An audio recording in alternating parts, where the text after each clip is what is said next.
welcome to my YouTube channel HR educational hub मनोमर छात्र छात्री सकल आज तुम्हालोकर लगत आलोचना करिम क्लास 10 साइंस विषयर सैम्पल क्वेश्चन पेपर एटू तुमार सेवा बोर्डर जी ऑफिशियल वेबसाइट आछे हेटु अपलोड करिसे आरो तुमालोके गमे पाइसा 2025 जी HSLC एग्जाम होबो माने मेट्रिक परीक्षा होबो हे परीक्षाटू अलप बेलेग धरणे होबो एटू कमप्लीटली तुमार CBSE जी पैटर्न आछे हेटु निसिना होबो याते लिखाय आछे सोआ एटू CBSE पैटर्न হয়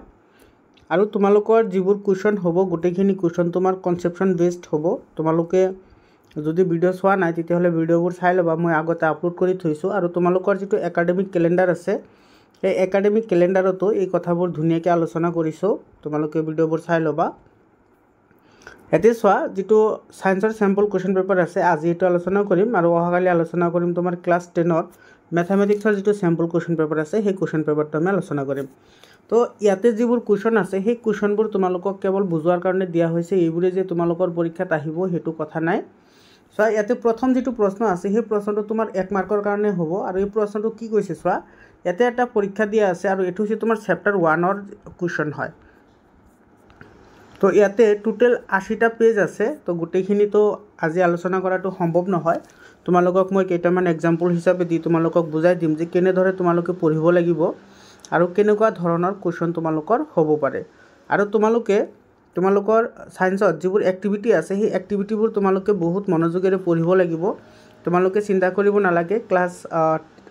6 ৰ পৰা একেবাৰে ক্লাস 10 লৈকে সায়েন্স আৰু মেথছৰ সকলোখিনি ক্লাস তোমালোকে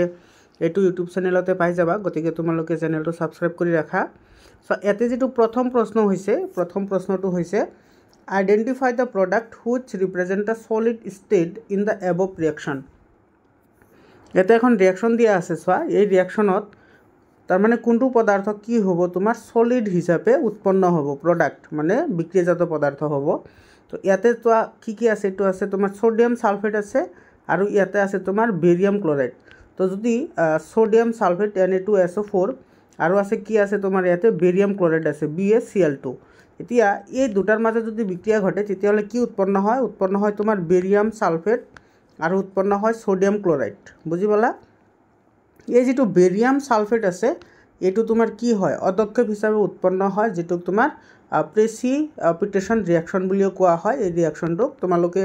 এটো চাই লবা তোমালোকৰ কিতাবৰ এক্টিভিটিত এটো দিয়া আছে গতিকে ইয়াৰে যেটো শুদ্ধ উত্তৰ হেতু হ'ব তোমাৰ কি এটো বি নাম্বাৰটো শুদ্ধ উত্তৰ হ'ব এটো হ'ব বেৰিয়াম সালফেট বুজি পালা এটো এটা এক্টিভিটি হয় আৰু তোমালোকৰ এটো যেটো অদক্ষেপন বিক্ৰিয়া আছে হেতু তো এই বিক্ৰিয়াটো দিয়া আছে বুজি পালা ঠিক তেনেদৰে তোমাৰ যেটো 4 নম্বৰ প্ৰশ্নটো চোৱা 4 নম্বৰ প্ৰশ্নটো কি কৈছে এটো 1 মাৰ্কৰ কোৱেশ্চন হয় এতে চোৱা এখন তোমাৰ বাৰ্নাৰ লোৱা হৈছে আৰু সেই বাৰ্নাৰত मैग्नेशियम जो रिबन आछे हेतु की करा होइसे एटु बार्निंग करा होइसे माने मैग्नेशियमे जदि तुमार ऑक्सिजनर लगत रिएक्शन करे तेतियाहले की फर्मेशन হয় मैग्नेशियम ऑक्साइड आरो जेतु मैग्नेशियम ऑक्साइड एटु जेतु कलर हेतु होइसे की व्हाइट कलर आरो इ जेतिया बार्निंग হয় माने जेतिया जले तेतिया तुमार की হয় এটা व्हाइट फ्लेम की হয় तुमार याते उत्पन्न হয় तो यारे जेतु करेक्ट ऑप्शन होबो सो क्वेश्चन तो की होइसे so which of the following is the correct observation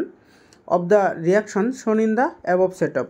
এটা হইছে brown powder of magnesium oxide is formed এটো তো নহয় কারণ তোমার এটো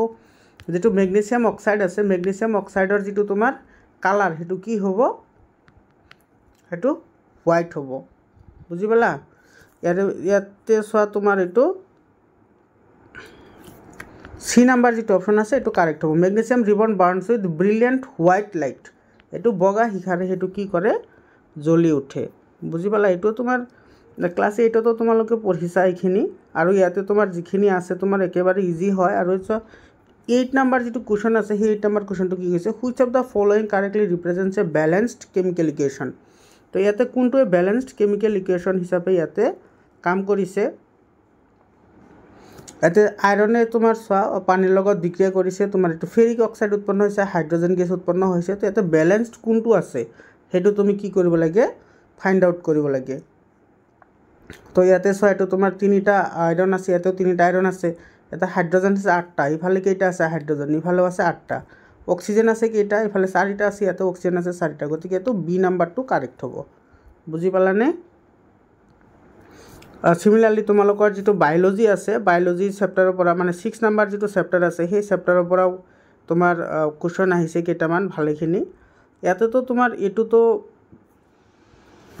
একেবাৰে ইজি হয় তোমালোকৰ কিতাপৰ চাইটো গোটেইখিনি ছবি তোমালোকৰ কিতাপত দিয়া আছে ইয়াতে তোমাৰ কৈছে যে কোনটো গেছ ইয়াতে উৎপন্ন হ'ব তো এইটো কি গেছ উৎপন্ন হ'ব ইয়াতে সৰি এইটো হাইড্ৰজেন গেছ উৎপন্ন হ'ব যেটো তোমাৰ পপ সাউণ্ডেৰে কি কৰে জ্বলি উঠে তোমালোকে ইয়াতে তোমালোকৰ যদি PDF ফাইল লাগে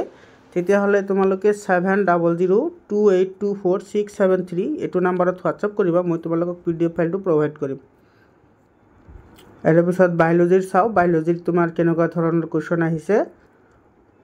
এইখিনি তোমালোকৰ কেমিষ্ট্ৰিৰ হয় গোটেইখিনি কোৱেশ্যন তোমালোকে চাব পাৰিছা এইটো তোমাৰ টিস্যুৰ পৰা আহিছে এইটো ক্লাছ 9 তো আছে তোমালোকৰ টিস্যু চেপ্টাৰৰ পৰা দিছে এইটো চা বায়োলজিৰ যেটো চেপ্টাৰ আছে সেই চেপ্টাৰৰ পৰা 6 নম্বৰ চেপ্টাৰৰ পৰা কি দিছে ইয়াতে চোৱা ইয়াতে তোমাৰ এই যেটো X আছে আৰু ইয়াতে তোমাৰ এটা বেলজাৰ আছে আৰু